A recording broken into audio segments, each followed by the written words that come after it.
Okay, this video is for AP Calculus, and this lesson is on trigonometric integrals, which is specifically a BC topic. Um, Calculus AB involves algebra manipulations for integrals and u substitution, but technically starting with integration by parts, and definitely for trigonometric integrals, these are usually considered Calculus BC topics specifically. This one is, while not as popular as integration by substitution or integration by parts, it does come up fairly frequently, including on the AP exam. And the next thing we're going to learn in the next video, called trigonometric substitution, is an extension to be able to take more forms, turn them into this form. So you have to be able to do this method to learn to be able to finish the problems in the next section. All right, so trigonometric integrals are just integrals that involve integrams that involve trig functions like sine, cosine, tangent, secant, raised to powers. And just to be clear, if you see the 3 here, that means, so if you have sine cubed x, then that means that that's interpreted as only the x is the argument there, the sine, and the whole sine is cubed. If you mean for this to be sine of x cubed, then the cube has to be explicitly to the right of the x, usually written inside the parentheses. But if the cube is just to the right and above the sine, then it applies to the output of the sine. All right, so this is the form we're going to talk about. Basically, what we're doing is we're enabling a u substitution. That's what trigonometric integrals is. It's a few steps ahead of time so that u substitution will work. And it also depends on knowing some trig. So you should definitely know basic things, like you should know that the cosecant or cosine of something is 1 over the secant, and that secant of something is 1 over the cosine, for example, right? And you should know things like tangent is sine over cosine. So if you have not yet memorized those basic trig identities, you should. And also this one, the Pythagorean identity, sine squared plus cosine squared is always equal to 1, which you can use to derive these other forms that are useful. Let me show you how. Let's say we start with sine squared of u plus cosine squared of u equals 1, and we want to deal with something with a tangent. Since I know tangent is sine over cosine, I can take this sine squared and divide it by a cosine squared, so I'll divide everything by cosine squared. That will produce, this is tangent squared. This is the same thing over itself, so that's a 1. 1 over cosine is secant, so 1 over cosine squared is secant squared. And then you have that secant squared is tangent squared plus 1, or you can solve this for tangent. Tangent squared is secant squared minus 1. And if you divide through by sine squared, you get cosine squared with cotangent. So there's actually 9 forms, depending on how you solve this, of this Pythagorean identity, and you should be able to take this one and convert it as needed.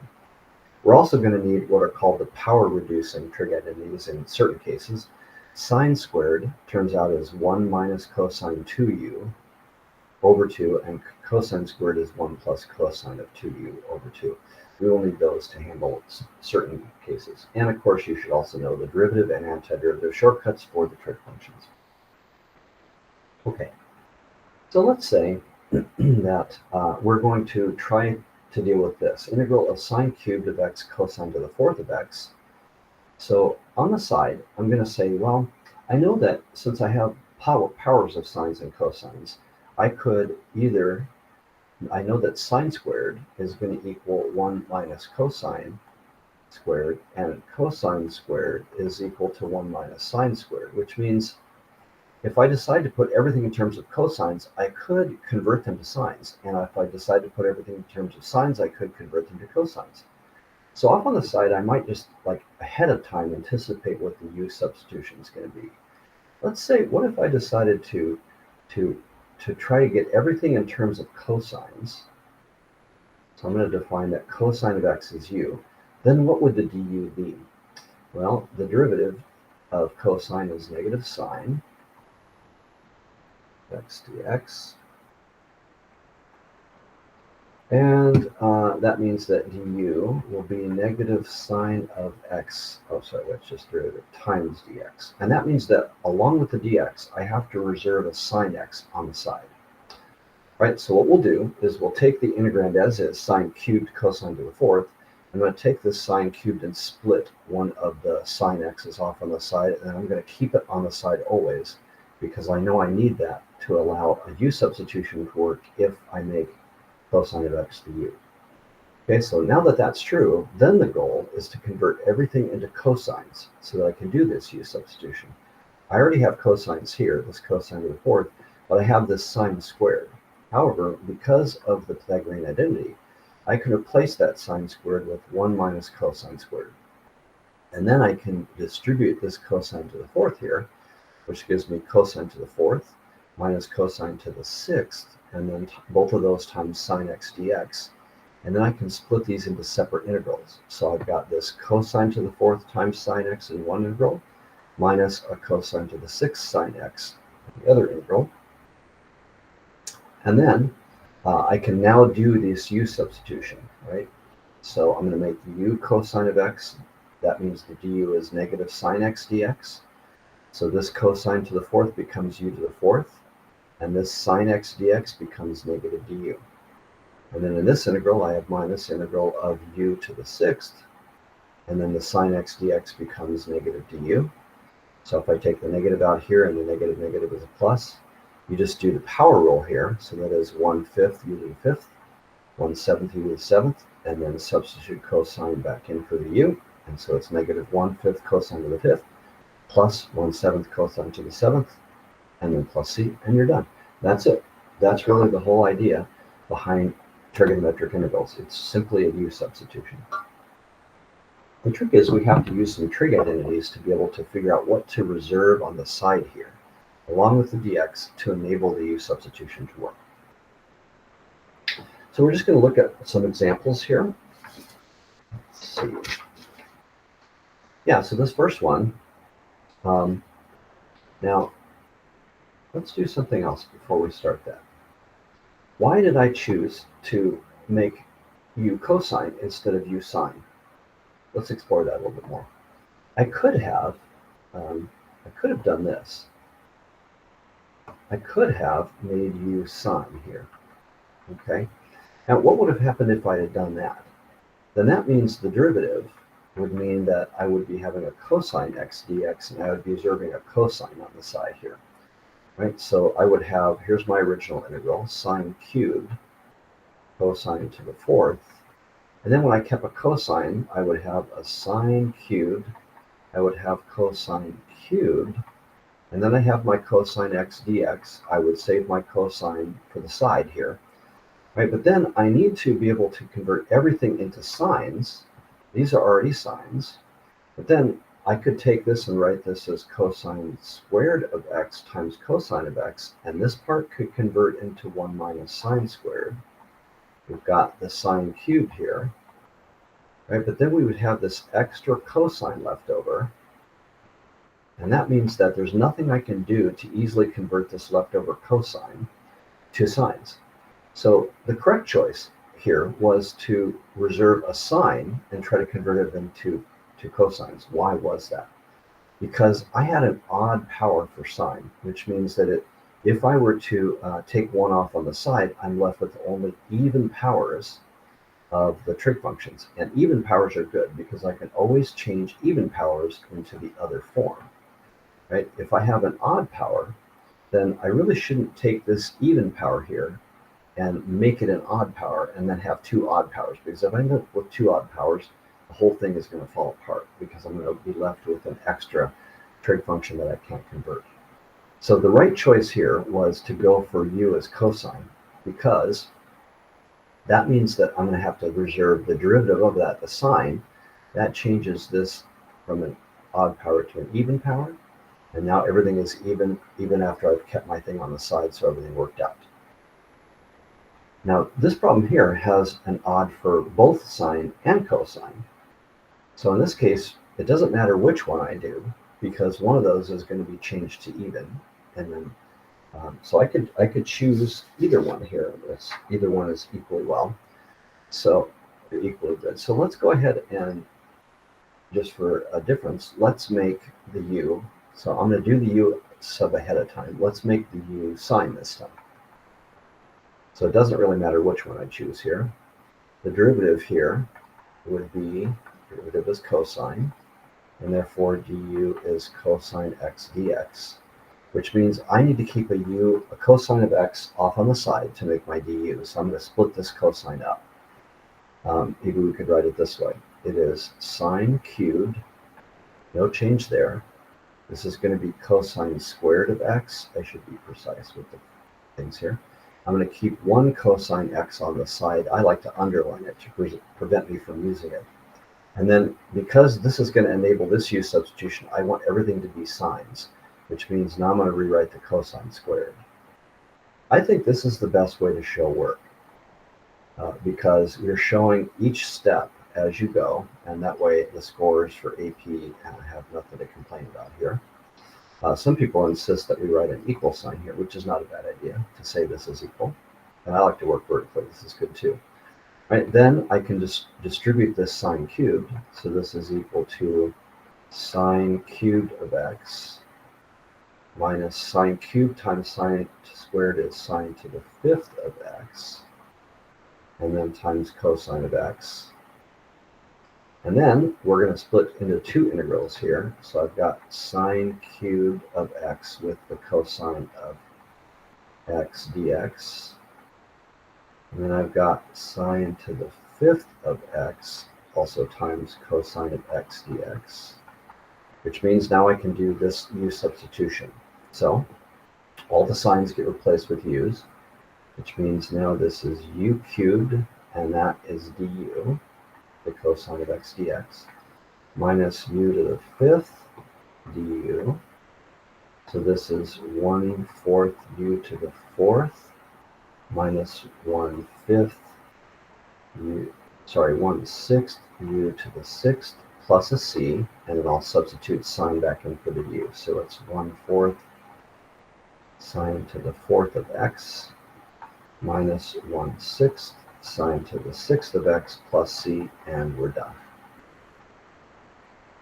All right, so hopefully that doesn't seem too bad to you. People hear trigonometry and they go, oh, trigonometry. But it doesn't have to be bad. This is just a little u substitution. All right, let's do the one on the right here. I'll use a different color. All right, so I'm going to enable a u substitution. What do I know? Let's think about the two things we have here. There's two possibilities here. We could make u tangent,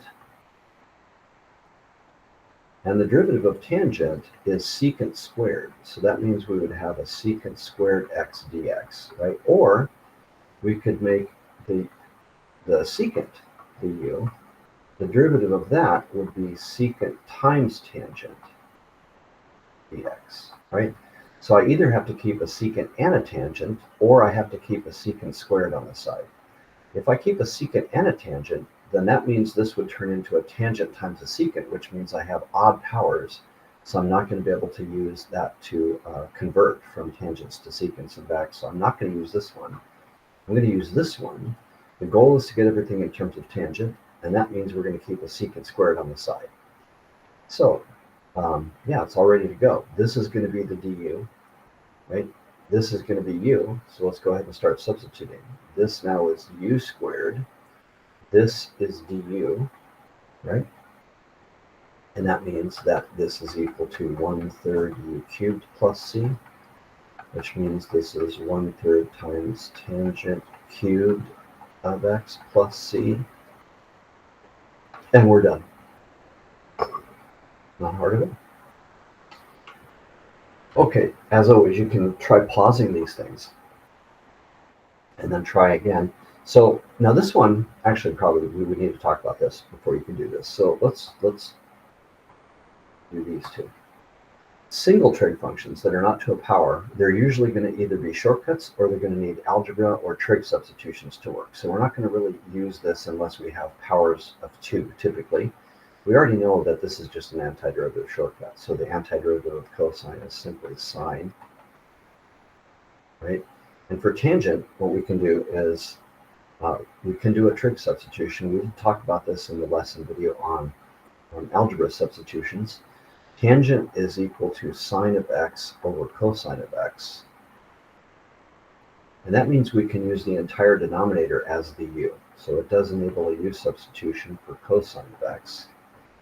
The derivative of cosine is negative sine. So therefore, du is negative sine x dx. And that means we can write this as 1 over u, and then this sine x dx is negative du.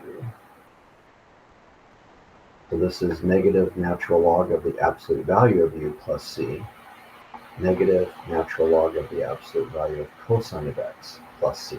Right? So I wouldn't memorize anything for that other than that you can replace the tangent with sine over cosine. So it's worth mentioning since we're talking about trig.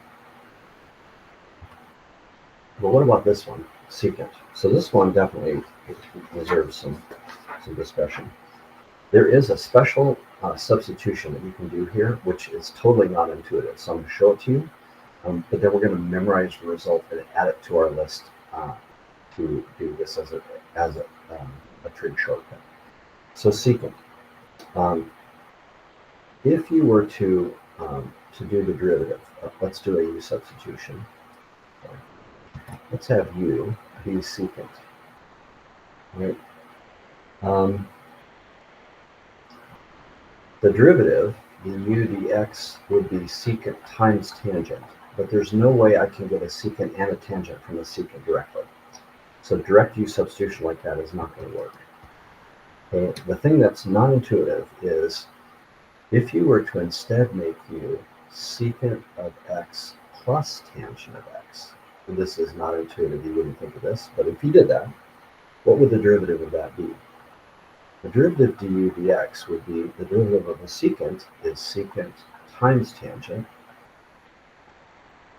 and the derivative of tangent is secant squared. So we do have a bunch of things in terms of secant.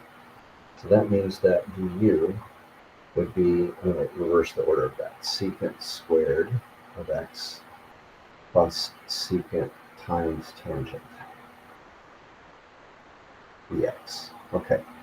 So the way we can get that is basically force there to be a secant and a tangent by doing this manipulation. I'm going to take the original secant that's there, but I'm going to multiply by this u over u. So it's a secant of x plus a tangent of x over itself. Secant of x plus tangent of x. Okay, but then when I multiply this out, what I get is we've got a secant squared of x plus a secant times tangent of x in the numerator. And then we've got secant of x plus tangent of x in the denominator, which means I can write this way. It's 1 over secant of x plus tangent of x times secant squared of x plus secant of x tangent of x times dx, which means that this is the integral of 1 over u if I have this u substitution, and this whole thing here is the du. And that means that this is equal to the natural log of the absolute value of u plus c, which is the natural log of absolute value of secant of x plus tangent of x plus c, and that is the answer. So here, I would like us to add this to the list to memorize as a shortcut. So we should memorize that the antiderivative of secant of x is the natural log of the secant of x plus the tangent of x, and then plus c. Okay, not intuitive how to get it, so we will just memorize the result. And it turns out that if you take the antiderivative of cosecant, you can show that that's equal to the natural log of cosecant of x minus cotangent of x. So here's actually the way I memorize this. I know that the derivative of secant of x is secant times tangent, so it turns out the antiderivative is the natural log of secant plus tangent, plus the c. And I know that the derivative of cosecant is negative cosecant times cotangent, so the antiderivative of cosecant is natural log of cosecant minus cotangent plus c. So add these to your list of things to memorize for antiderivative shortcuts. All right, let's look at a couple more examples here. Now these two are special cases. If you have cosine squared or sine squared without anything else, there's no way to convert one thing into another because we need at least one of the other trig function to use the Pythagorean identity. Right? We have to have something to pull off on the side for the dx or the du. Right? So in this case, we're going to have to use what are called the power reducing trig identities. If you encounter cosine squared, what you can do is say that that is just equal to replacing this with the trig identity 1 plus cosine of 2u over 2, or 2x dx. Right? And then I'm going to split that into two integrals with that common denominator, 1/2, and then an integral of 1/2. I'll bring that outside, cosine 2x dx. I'm going to do a constant fix-up on this one. Right, since I need the du to be a 2 dx here, there's going to be an extra 1/4 out here, or one extra 1/2. And that means that we would get the antiderivative is 1/2 times the variable x. We have plus 1/4, and the antiderivative of cosine is sine 2x. Right, so we replace cosine squared with 1 plus cosine 2x over 2. And that allows us to do two separate integrals with shortcuts and a little substitution over here. Same thing for sine, except that the sine is the 1 minus case. So this is 1 minus cosine 2x over 2, which we can split into an integral of 1/2. We've got an integral of 1/2 cosine 2x. The only thing that changes is this becomes a minus sign. Right, we'll do a constant fix up here, so a 2 here and a 1/2. That gives me 1/2 x minus 1/4. And then the antiderivative of cosine is sine. There we go. So for the special case of cosine or sine to the second power, we use power reducing trigonometry. Okay, just two more examples here to show a little bit more complicated cases. Let me do these on separate screens. And this will wrap up this video. Okay, this first one, let's see, we'll do this one next. Okay, so for this first one, we've got tangent to the fourth power. So what do we do if we have higher powers here? Well, we're going to do the same idea, but we might involve some other additional algebra. Well, we got tangents. So what I'm kind of thinking is, let's start with the u substitution in mind. Eventually, we want probably to have tangent there. Right? So what would the derivative of tangent be?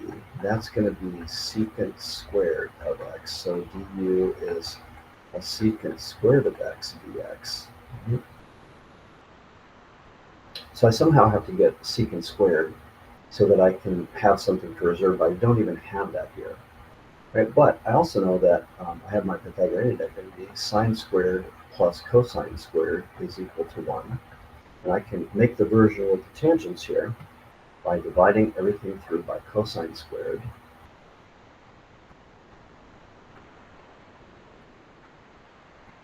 And that makes this tangent squared plus 1 is secant squared, which means tangent squareds can be replaced with secant squareds minus 1, right? And so let's go ahead and do that. Let's first factor this into tangent squared times tangent squared.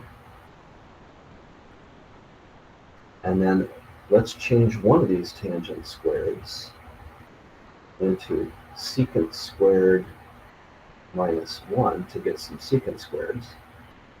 Right? And then, let's see, what else can we do? We can multiply this out here to get that this is equal to tangent squared secant squared, and then minus just tangent squared. This one, sorry, I have the dx here. This, now we have the secant squared we need to be able to make this work with the u substitution. So let's write that. Now we can do this u substitution here. This is u squared, and that is du, the secant squared dx. But what about this other tangent squared? Well, we can keep going here. we've got this is secant squared minus 1. We can do that same replacement. And then I've got, let's see, u squared du. Not doing integrals yet. We've got an integral of secant squared. Okay. And then this is minus minus, which is plus an integral of 1.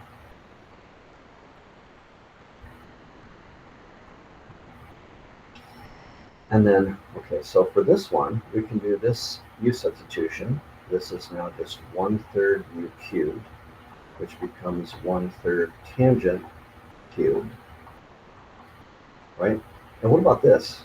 Secant squared. But we know that the derivative of tangent is secant squared, which means one of our shortcuts we should have memorized is this, that the antiderivative of secant squared is simply tangent. So this is just minus tangent. And then plus the antiderivative of 1 is just that constant times the variable. So it's 1 times x, so plus x plus c, and then we're done.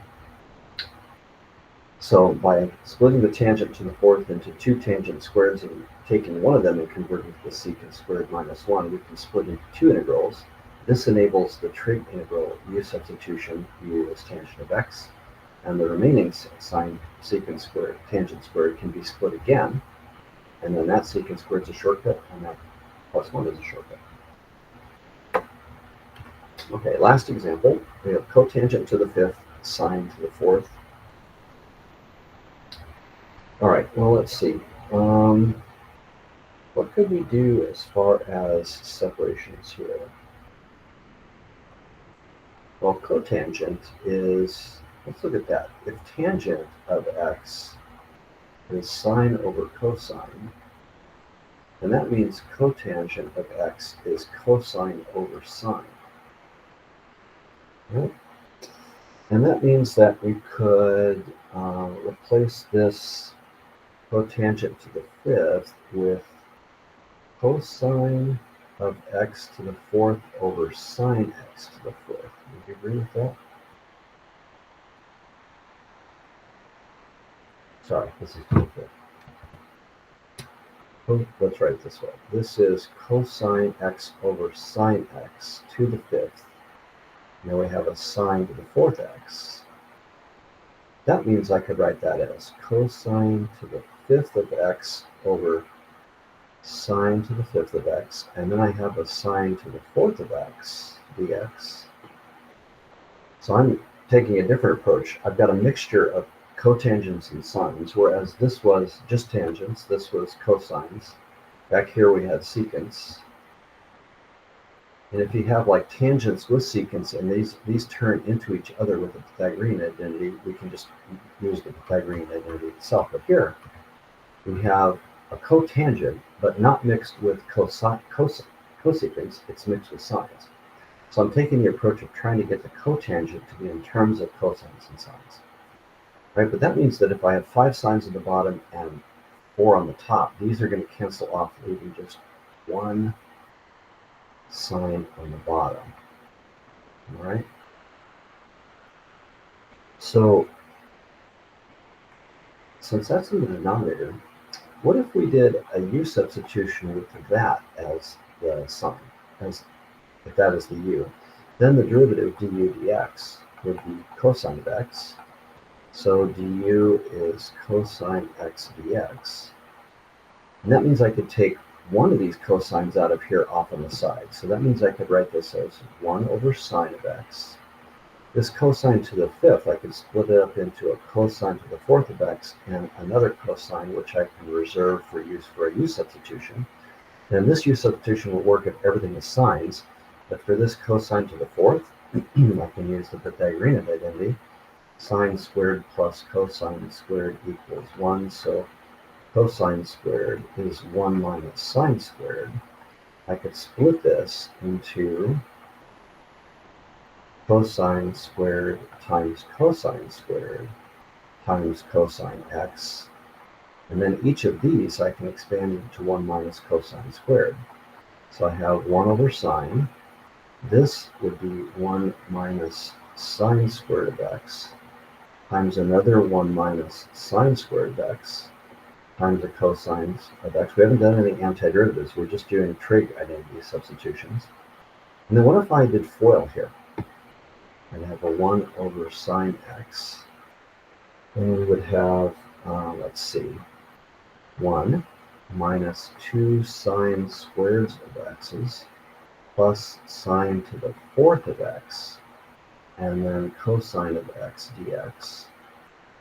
Okay, now let me distribute this sine 1 over sine in everywhere. This is going to give me 1, and I'm going to use separate integrals for each of these now. So this is 1 over sine x, along with this cosine x still. Then I've got a minus 2, and then it's sine squared over sine, which will cancel to a single sine. That also has a cosine x dx here, because we still have this on the side. And then I've got a plus sine to the fourth divided by sine. That is sine cubed x cosine x dx. Right? Yeah. All right, so now let's do this u substitution on all of those integrals. This is now 1 over u, and this cosine x dx is the du. We have minus 2. This sine of x is the u, and that is the du. We have plus a u cubed, and then that cosine x dx is the du. So now we can do the antiderivatives. 1 over u is natural log of the absolute value of u, minus 2, power rule here, u squared over 2. Power rule there, u to the fourth over 4, plus our c. And then you're just going to replace all those u's with sines. So this is natural log of the absolute value of sine of x.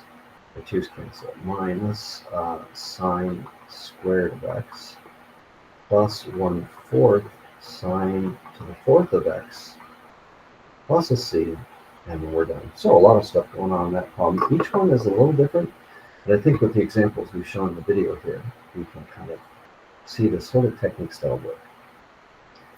All right, that'll wrap it up. You definitely need to practice this a lot to get smooth at it, just because each problem is a little different.